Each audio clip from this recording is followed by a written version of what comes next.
பெரும் எதிர்பார்ப்புகளுக்கு மத்தியில் தொடங்கி நடைபெற்ற 17வது சட்டப்பேரவையின் முதல் கூட்டத்தொடர்.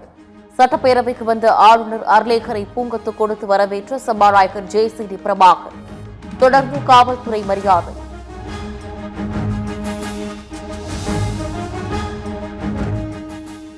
தமிழ்நாடு மரபுப்படி தமிழ்தாய் வாழ்த்துடன் தொடங்கிய சட்டப்பேரவை. தமிழ்தாய் வாழ்த்தை தொடர்ந்து ஆளுநர் உரைக்கு முன்பு தேசிய கீதம்.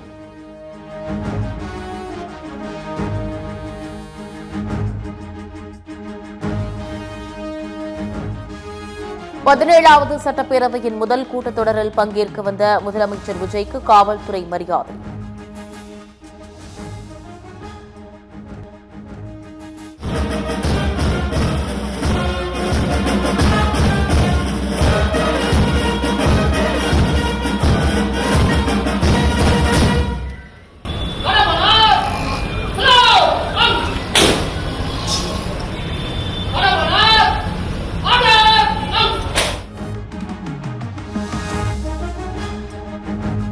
மத்திய நிதி பகிர்வில் தமிழ்நாட்டிற்கு இழைக்கப்படும் அநீதி குறித்து அறிக்கை வெளியிடப்படும். கனிமவள கொள்கையை தடுத்து வருவாயை பெருக்க நடவடிக்கை எடுக்கப்பட்டுள்ளது என்றும் ஆளுநர் அர்லேக்கர் உரை.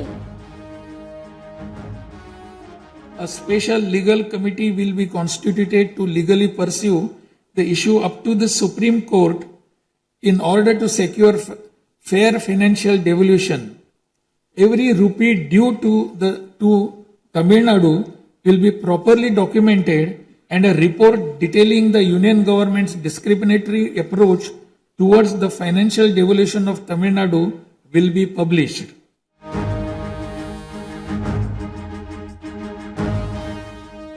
தாவேக அரசு இருமொழி கொள்கையை பின்பற்றும் என்பதில் உறுதியாக உள்ளது.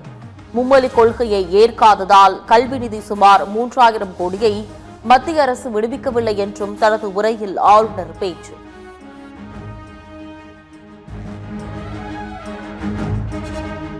மேகதாது திட்டத்தை தாவேக அரசு கடுமையாக எதிர்க்கிறது. மத்திய அரசு மேற்கொள்ளும் மக்கள் தொகை கணக்கெடுப்பை முடித்த பின்பு தமிழக அரசு சாதிவாரி கணக்கெடுப்பை மேற்கொள்ளும் எனவும் ஆளுநர் உரை.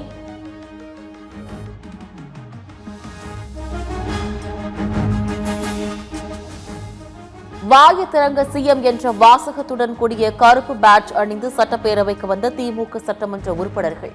தாவேக அரசை கண்டித்து திமுகவினர் பதாகைகளை ஏந்தி போராட்டம்.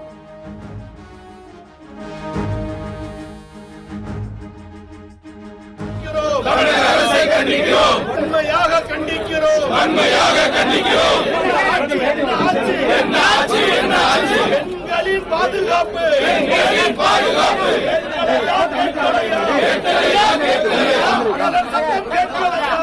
சத்தம் கேட்கலையா?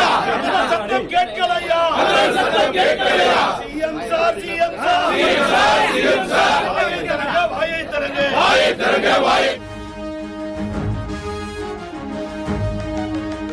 திடை சென்ட்ரல் அரக்கோணம் இடையிலான மின்சார ரயில் சேவையில் மாற்றம்.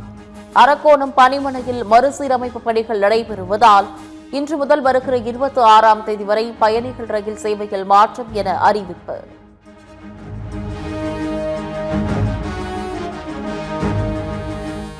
கேரளாவில் ஷிகேலா தொற்றுக்கு 6வது நபர் மரணம். கேரளாவின் மலப்புரம் மாவட்டத்தில் வசித்து வந்த 75 வயது மூதாட்டி சிகிச்சை பலனின்றி உயிரிழப்பு.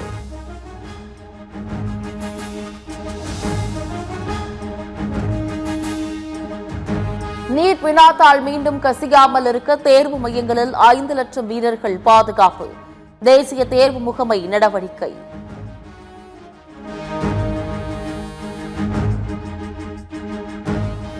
அமெரிக்கா ஈரான் இடையே அமைதி ஒப்பந்தம் கையெழுத்தானது. பிரான்ஸ் நாட்டின் வெர்சாய்ஸ் நகரில் அமைதி ஒப்பந்தம் கையெழுத்தான நிலையில் முடிவுக்கு வருகிறது அமெரிக்கா ஈரான் போர்.